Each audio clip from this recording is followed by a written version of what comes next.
Pinocchio promises the fairy to be good and studious, for he is quite sick of being a puppet and wishes to become an exemplary boy. At first, the good little woman maintained that she was not the little fairy with blue hair, but seeing that she was found out and not wishing to continue the comedy any longer, she ended by making herself known, and she said to Pinocchio, "You little rogue, how did you ever discover who I was?" "It was my great affection for you that told me. Do you remember? You left me a child, and now that you have found me again, I am a woman almost old enough to be your mamma. I am delighted at that, for now, instead of calling you little sister, I will call you mamma. I have wished for such a long time to have a mamma like other boys. But how did you manage to grow so fast?" "That is a secret. Teach it to me, for I should also like to grow. Don't you see, I always remain no bigger than a ha'pennyworth of cheese." "But you cannot grow," replied the fairy. "Why?" "Because puppets never grow. They are born puppets, live puppets, and die puppets." "Oh, I'm sick of being a puppet," cried Pinocchio, giving himself a slap. "It is time that I became a man. And you will become one if you know how to deserve it." "Not really. What can I do to deserve it?" "A very easy thing, by learning to be a good boy." "And you think I am not?"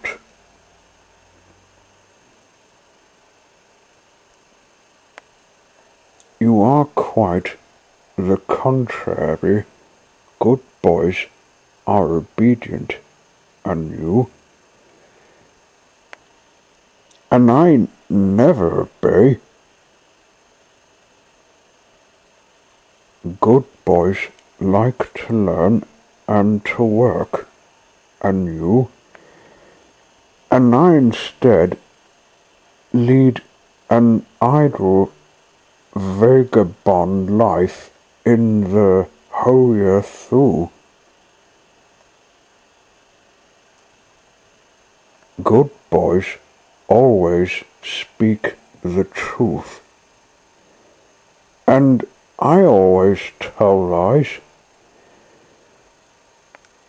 "Good boys go willingly to school."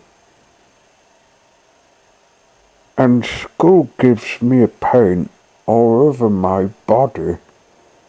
But from today I will change my life." "Do you promise me?"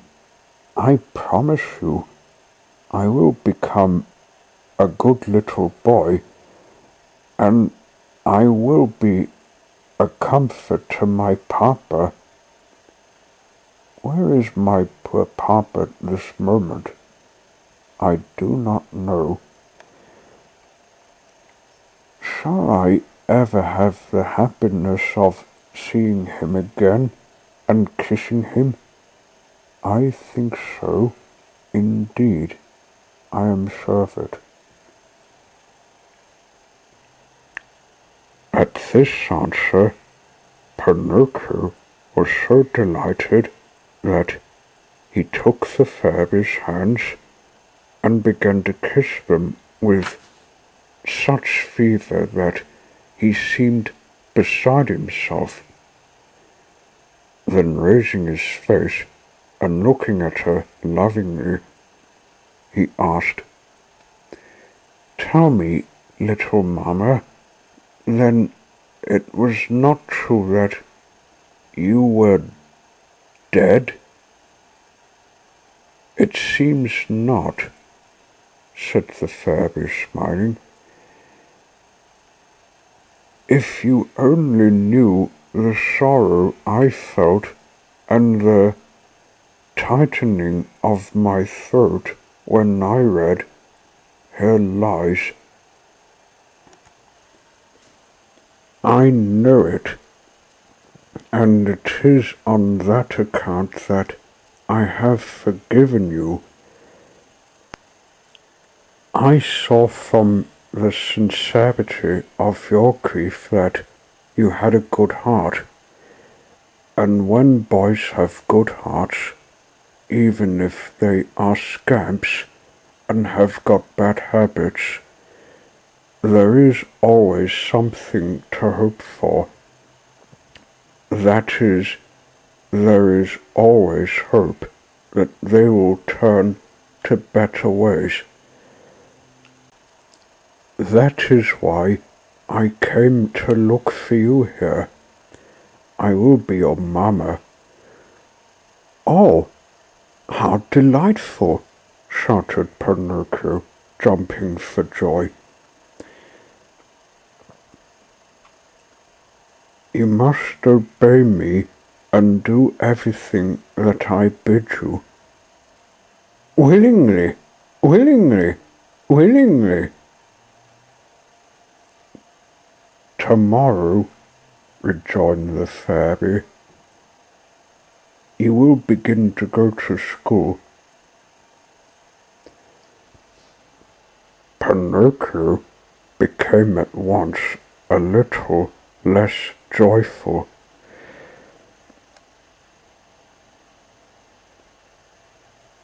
"Then you must choose an art or trade according to your own wishes."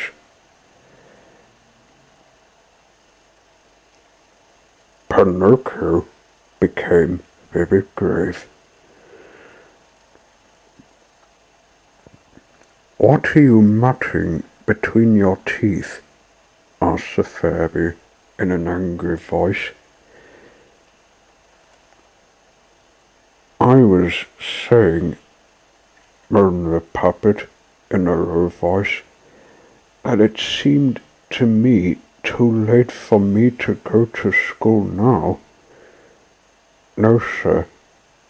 Keep it in mind that it is never too late to learn and to acquire knowledge." "But I do not wish to follow either an art or a trade." "Why?" "Because it tires me to work." "My boy," said the fairy, "those who talk in that way end almost always either in prison or in the hospital. Let me tell you that every man, whether he is born rich or poor, is obliged to do something in this world to occupy his time to work. Woe to those who lead slothful lives. Sloth is a dreadful illness and must be cured at once in childhood. If not, when we are old, it can never be cured Pinocchio was touched by these words, and lifting his head quickly, he said to the fairy, "I will study, I will work, I will do all that you tell me, for indeed I have become weary of being a puppet, and I wish at any price to become a boy." "You promised me that I should, didn't you?" "I did promise you, and it now depends upon yourself." Pinocchio accompanies his schoolfellows to the seashore to see the terrible shark. The following day, Pinocchio went to the elementary school. Imagine the delight of all the little rogues when they saw a puppet walk into their school. They set up a roar of laughter that never ended. They played him all sorts of tricks. One boy carried off his cap. Another pulled his jacket behind. One tried to give him a pair of inky mustachios just under his nose, and another attempted to tie strings to his feet and hands to make him dance. For a short time, Pinocchio pretended not to care, and got on as well as he could. But at last, losing all patience, he turned to those who were teasing him most and making fun of him, and said to them, looking very angry, "Look out, boys, I am not here to be your buffoon. I respect others, and I intend to be respected." "Well said, gasbag. You talk like a book," howled the young rascals, doubled up with loud laughter. And one of them, more impudent than the others, stretched out his hand, intending to seize the puppet by the end of his nose. But he was not in time, for Pinocchio stuck his leg out from under the table and gave him a great kick on the shins. "Ow! What hard feet!" roared the boy, rubbing the bruise that the puppet had given him. "And what elbows! Even harder than his feet," said another, who for his rude tricks had received a blow in the region of his tummy. But nevertheless, the kick and the blow acquired at once for Pinocchio the sympathy and the esteem of all the boys in the school.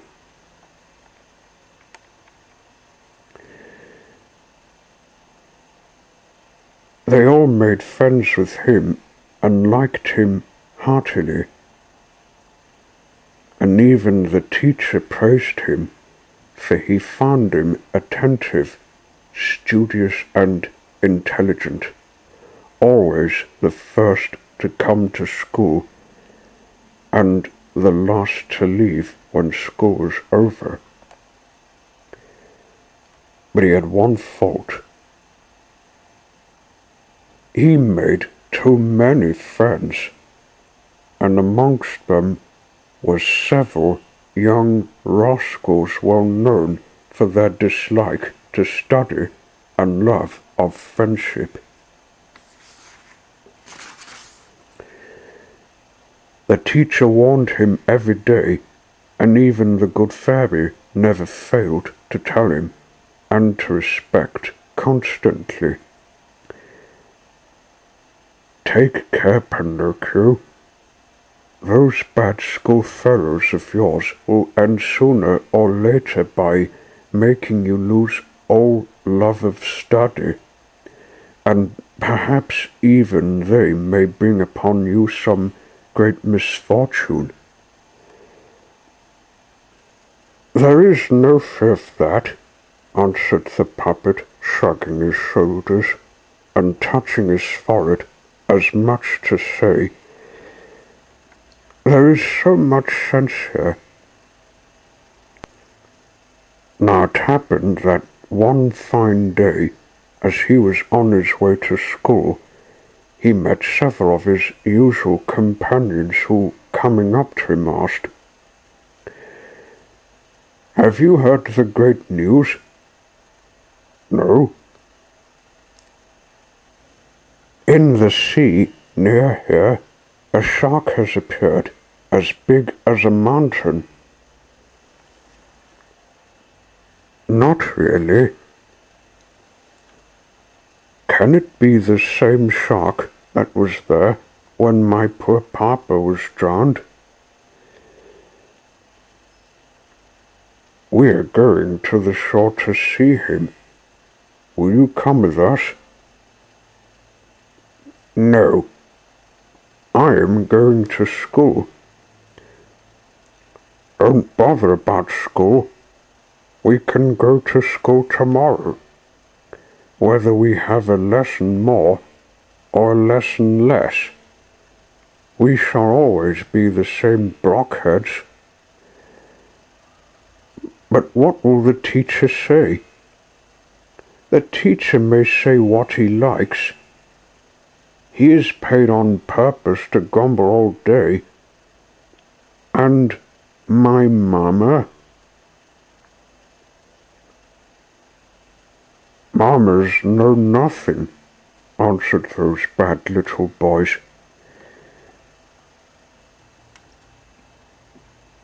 "Do you know what I will do?" said Pinocchio. "I have reasons for wishing to see the shark, but I will go and see him when school is over." "You poor idiot!" exclaimed one of the number. "Do you suppose that a fish of that size will wait your convenience? As soon as he is tired of being here, he will go on to another place, and then it'll be too late." "How long does it take from here to the shore?" asked the puppet. "We can be there and back in an hour." "Then away," shouted Pinocchio, "and he who runs fastest is the best." Having thus been given the signal to start, the boys, with their books and copybooks under their arms, rushed off across the fields, and Pinocchio was always the first. He seemed to have wings to his feet. From time to time he turned to jeer at his companions, who were some distance behind, and seeing them panting for breath, covered with dust, and their tongues hanging out of their mouths, he laughed heartily. The unfortunate boy little knew the terrors and terrible disasters that lay ahead of him. A great fight between Pinocchio and his companions. One of them is wounded, and Pinocchio is arrested by the police. When he arrived on the shore, Pinocchio looked out to sea. He saw no shark. The sea was as smooth as a great crystal mirror. "Where is the shark?" he asked, turning to his companions.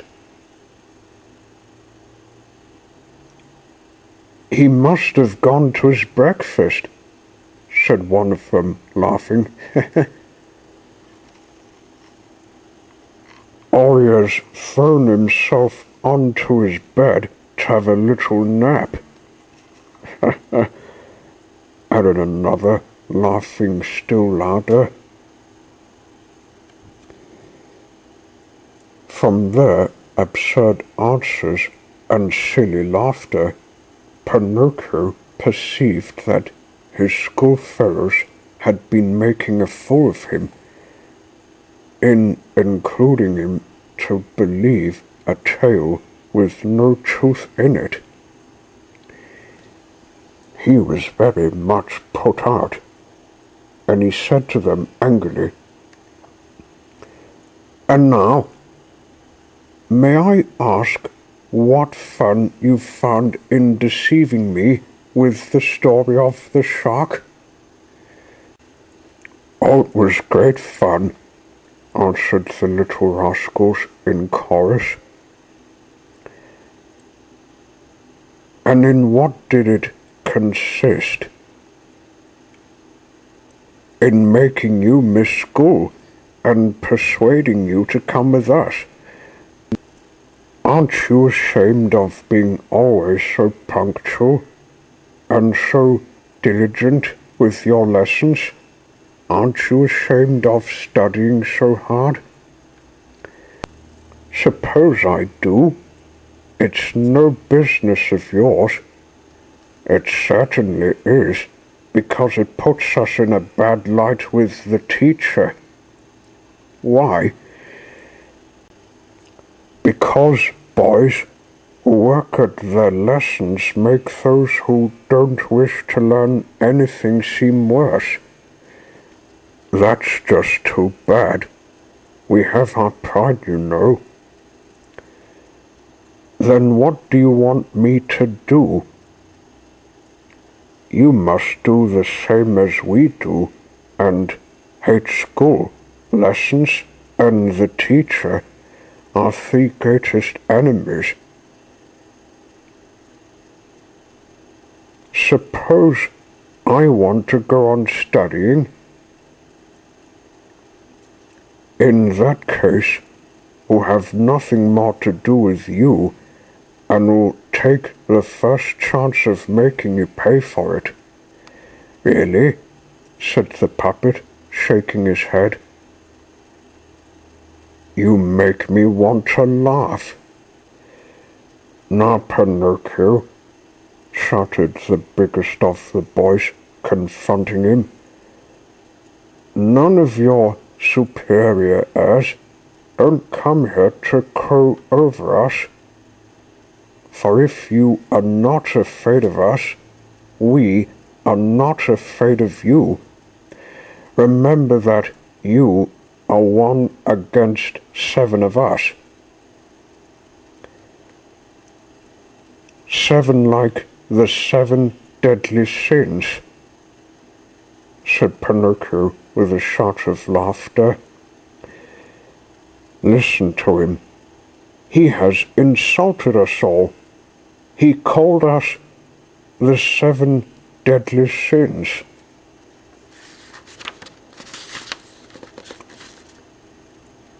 "Pinocchio, beg pardon, or it will be the worse for you." "Cuckoo," sang the puppet, putting his forefinger to the end of his nose scoffingly. "Pinocchio, it will end badly. Cuckoo." "You'll get as many blows as a donkey. Cuckoo." "You will return home with a broken nose. Cuckoo." "Ah, you shall have the cuckoo from me," said the most courageous of the boys. "Take that to begin with, and keep it for your supper tonight." And so saying, he gave him a blow on the head with his fist. But it was give and take, for the puppet, as was to be expected, immediately returned the blow, and the fight in a moment became general and desperate. Pinocchio, although he was one alone, defended himself like a hero. He used his feet, which were of the hardest wood, to such purpose that he kept his enemies at a respectful distance. Wherever they touched, they left a bruise by way of reminder. The boys, becoming furious at not being able to measure themselves hand to hand with the puppet, had recourse to other weapons. Loosening their satchels, they commenced throwing their school books at him, grammars, dictionaries, spelling books, geography books, and any other books they happened to have. But Pinocchio was quick and had sharp eyes, and always managed to duck in time, so that the books passed over his head and fell into the sea. Just think of the astonishment of the fishes, thinking that the books were something to eat. They all arrived in shoals, but having tasted a page or two or frontispiece, they spat it quickly out and made a wry face that seemed to say, "It isn't food for us. We are accustomed to something much better." The battle, meantime, had become fiercer than ever, when a big crab, who had come out of the water and had climbed slowly up onto the shore, called out in a hoarse voice that sounded like a trumpet with a bad cold, "Have done with that, you young ruffians, for you are nothing else. These hand-to-hand fights between boys seldom finish well. Some disaster is sure to happen." Poor crab! He might as well have preached to the wind. Even that young rascal Pinocchio, turning round, looked at him mockingly and said rudely, "Hold your tongue, you silly old crab. You would better suck some licorice lozenges to cure that cold in your throat. Or better still, go to bed and sweat it out of you." Just then, the boys, who had no more books of their own to throw, spied at a little distance the satchel that belonged to Pinocchio, and took possession of it in less than it takes to tell. Amongst the books there was one bound in strong cardboard, with the back and corners of parchment. It was a treatise on arithmetic. I leave you to judge if it was big or not. One of the boys seized this volume and, aiming at Pinocchio's head, threw it at him with all the force he could muster. But instead of hitting the puppet, it struck one of his companions on the temple, who, turning as white as a sheet, said only, "Oh, mother, help! I am dying!" and measured his length on the sand. Thinking he was dead, the terrified boys ran off as hard as their legs could carry them, and in a few minutes they were out of sight. But Pinocchio remained, although from grief and fright he was more dead than alive. Nevertheless, he ran and soaked his handkerchief in the sea and began to bathe the temples of his poor schoolfellow. Crying bitterly in his despair, he kept calling him by name and saying to him, "Eugene, my poor Eugene, open your eyes and look at me. Why do you not answer? I did not do it. Indeed, it was not I that hurt you so. Believe me, it was not. Open your eyes, Eugene. If you keep your eyes shut, I shall die too. Oh, what shall I do? How shall I ever return home? How can I ever have the courage to go back to my good mamma? What will become of me? Where can I fly to? Oh, how much better it would have been, 1,000 times better, if I had only gone to school. Why did I listen to my schoolfellows? They have been my ruin. The master said to me, and my mamma repeated it often, beware of bad companions. But I am obstinate, a wilful fool. I let them talk, and then I always take my own way, and I have to suffer for it. And so, ever since I have been in the world, I have never had a happy quarter of an hour. Oh dear, what will become of me? What will become of me? What will become of me?" And Pinocchio began to cry and sob, and to strike his head with his fists, and to call poor Eugene by his name. Suddenly he heard the sound of approaching footsteps. He turned and saw 2 policemen.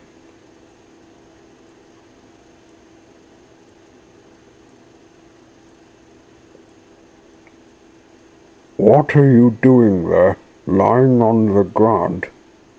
they asked Pinocchio. "I am helping my schoolfellow." "Has he been hurt?" "So it seems." "Hurt indeed," said one of the policemen, stooping down and examining Eugene closely. "This boy has been wounded in the temple. Who wounded him?" "Not I," stammered the puppet breathlessly. "If it was not you, who then did it?" "Not I," repeated Pinocchio. "And with what was he wounded?" "With this book."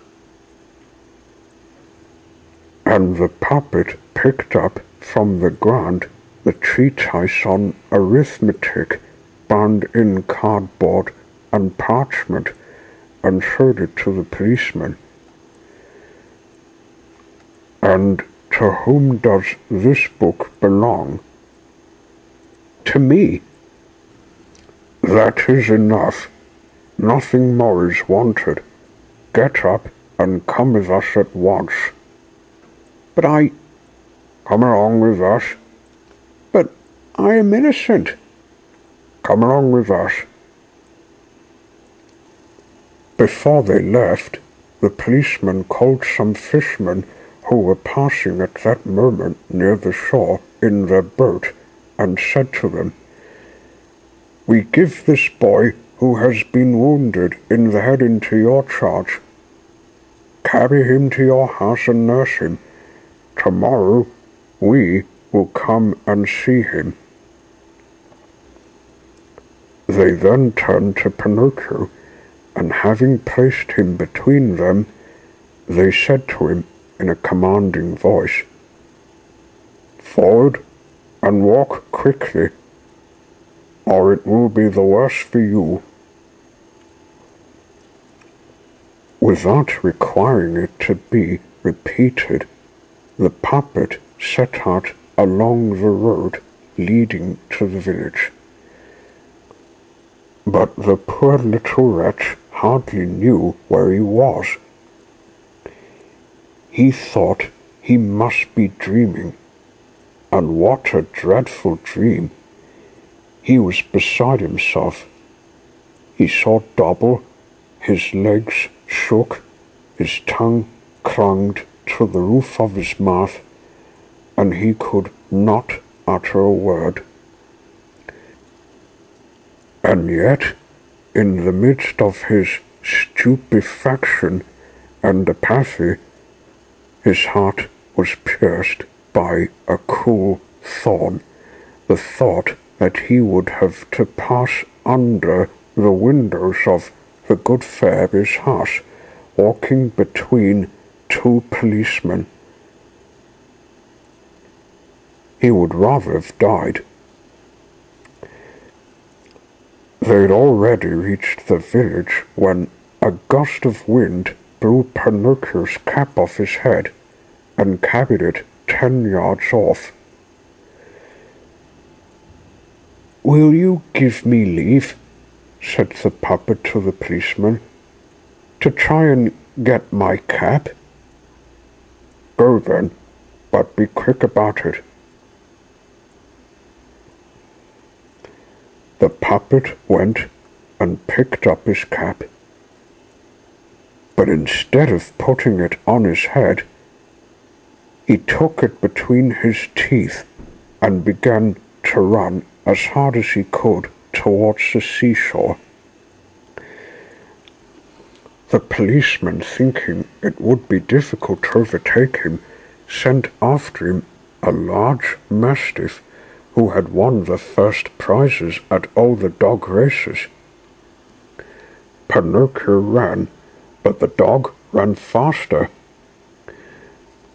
The people came to their windows and crowded into the street in their anxiety to see the end of the desperate race. But they could not satisfy their curiosity, for Pinocchio and the dog raised such clouds of dust that in a few minutes nothing could be seen of either of them.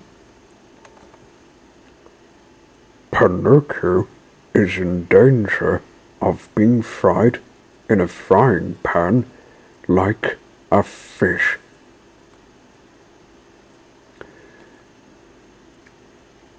There came a moment in this desperate race, a terrible moment when Pinocchio thought himself lost.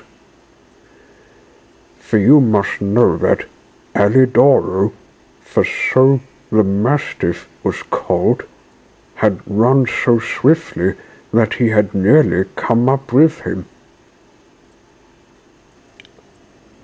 The puppet could hear the panting of the dreadful beast close behind him. There was not a hand's breadth between them. He could even feel the dog's hot breath. Fortunately, the shore was close and the sea but a few steps off. As soon as he reached the sands, the puppet made a wonderful leap. A frog could have done no better, and plunged into the water. Alidoro, on the contrary, wished to stop himself, but carried away by the impetus of the race, he also fell into the sea. The unfortunate dog could not swim, but he made great efforts to keep himself afloat with his paws. But the more he struggled, the further he sank head downwards under the water. When he rose to the surface again, his eyes were rolling with terror, and he barked out, "I'm drowning! I'm drowning!" "Drown?" shouted Pinocchio from a distance, seeing himself safe from all danger. "Help me, dear Pinocchio! Save me from death!" At that agonizing cry, the puppet, who had in reality an excellent heart, was moved with compassion, and turning to the dog, he said, "But if I save your life, will you promise to give me no further annoyance, and not to run after me?" "I promise, I promise. Be quick, for Peter's sake. If you delay another half-minute, I shall be dead." Pinocchio hesitated, but remembering that his father had often told him that a good action is never lost, he swam to Alidoro, and taking hold of his tail with both hands, brought him safe and sound onto the dry sand of the beach. The poor dog could not stand. He had swallowed against his will so much salt water that he was like a balloon. The puppet, however, not wishing to trust him too far, thought it more prudent to jump again into the water. When he had swum some distance from the shore, he called out to the friend he had rescued, "Goodbye, Alidoro. A good journey to you, and my regards to all at home." "Goodbye, Pinocchio," answered the dog. "A thousand thanks for having saved my life. You have done me a great service, and in this world you get back what you give. If a chance comes along, I shan't forget it." Pinocchio swam on, keeping always near the land. At last he thought that he had reached a safe place. Giving a look along the shore, he saw amongst the rocks a kind of cave from which a cloud of smoke was ascending. "In that cave," he said to himself, "there must be a fire. So much the better. I will go and dry and warm myself, and then we shall see." Having taken this resolution, he approached the rocks, but as he was going to climb up, he felt something under the water that rose higher and higher and carried him into the air. He tried to escape, but it was too late, for to his extreme surprise, he found himself enclosed in a great net, together with a swarm of fish of every size and shape, who were flapping and struggling like so many souls in torment. At the same moment, a fisherman came out of the cave. He was so ugly, so horribly ugly, that he looked like a sea monster. Instead of hair, his head was covered with a thick bush of green grass. His skin was green, his eyes were green, His long beard that came down to the ground was also green. He had the appearance of an immense lizard standing up on end. When the fisherman had drawn his net out of the sea, he exclaimed with great satisfaction, "Thank heaven, once more I shall have a splendid feast of fish today." "What a mercy that I am not a fish," said Pinocchio to himself, regaining a little courage. The net full of fish was carried into the cave, which was dark and smoky. In the middle of the cave, a large frying pan full of oil was frying and sending out a smell of mushrooms that was suffocating. "Now we will see what fish we have taken," said the green fisherman, and putting into the net an enormous hand, so out of all proportion that it looked like a baker's shovel. He pulled out a handful of mullet. "These mullets are good," he said, looking at them and smelling them complacently. And after he had smelt them, he threw them into a pan without water. He repeated the same operation many times, and as he drew out the fish, his mouth watered, and he said, chuckling to himself, "Oh, ho, ho, ho, ho. What good whiting! What exquisite sardines! These shoals are delicious. This bass is choice indeed. What dear little anchovies!"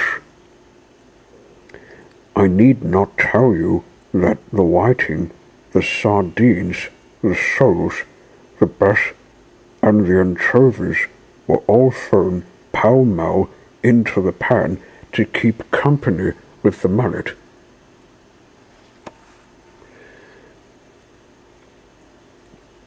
The last to remain in the net was Pinocchio. No sooner had the fisherman taken him out than he opened his big green eyes with astonishment and cried, half frightened, "What kind of fish is this? I never remember having eaten a fish like this."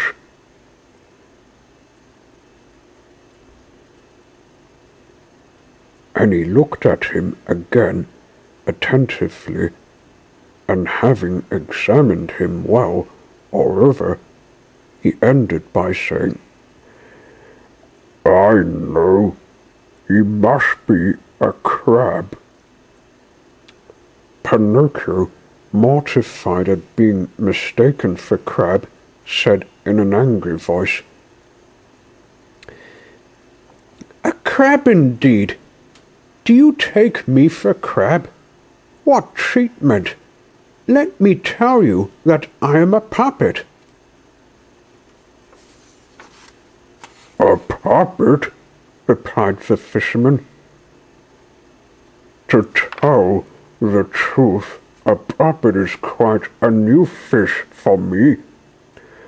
All the better. I shall eat you with greater pleasure." "Eat me? But will you understand that I am not a fish? Don't you hear that I talk as sensibly as you do?" "That is quite true," said the fisherman. and as I see that you are a fish possessed of the talent of talking and reasoning, as I do, I will treat you with all the attention that is your due. And this attention, in token of my friendship and particular regard, I will leave you the choice of how you would like to be cooked. Would you like to be fried in the frying pan? Or would you prefer to be stewed with tomato sauce? To tell the truth, answered Pinocchio, if I am to choose, I should prefer to be set at liberty and to go home. You are joking. Do you imagine that I would lose the opportunity of tasting such a rare fish? It is not every day, I assure you, that a puppet fish is caught in these waters. Leave it to me. I will fry you in the frying pan with the other fish, and you will be quite satisfied. It is always a consolation to be fried in company. At this speech, the unhappy Pinocchio began to cry and scream and to implore for mercy, and he said, sobbing, "Oh, how much better it would have been if I had gone to school! I would listen to my companions, and now I am paying for it. Oh, oh, oh!" And he wriggled like an eel and made indescribable efforts to slip out of the clutches of the green fisherman.